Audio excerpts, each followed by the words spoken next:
Hey YouTube, it's Katie from EO Fitness here, and in this video I'm going to take you through a heel elevated glute bridge. The heel elevated glute bridge is a great way to bias the hamstrings over the glutes just a little bit in this exercise.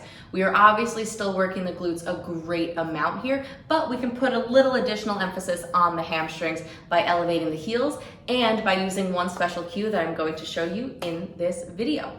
So go ahead, I'm going to give you some cues and I'll show you some mistakes to avoid. Enjoy! To start the heel elevated glute bridge, we are going to, you guessed it, need to elevate our heels. We want to aim to have 90 degrees in the hip as well as 90 degrees in the knee. From here, we want to press our ribs down into our belly button to create a slight posterior pelvic tilt. Then we're going to raise our hips up until we have our knees, hips, and shoulders all lined up at the top. That cue I mentioned in the introduction is this. I want you to think about dragging your heels back towards your butt as you come up into this glute bridge. I'll explain why this is going to activate more hamstring all the way at the end of this video.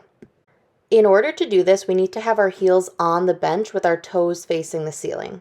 For this reason, I don't like cueing people to place their feet on the edge of a bench when doing glute bridges. It's really hard to think about initiating that hamstring curl kind of motion in this position.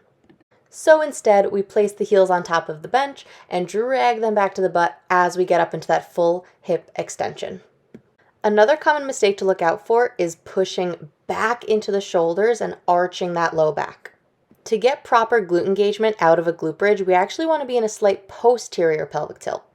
This means we're thinking about tucking our pelvis underneath us and keeping the ribs pressed into the belly button. Now let's talk about why it's important to drag the heel back to the butt. So the hamstring does this, knee flexion, but it also does this, it aids in hip extension.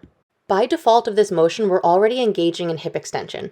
Now, by dragging the heels back towards us, we can mimic more of that knee flexion motion. And that's the glute bridge.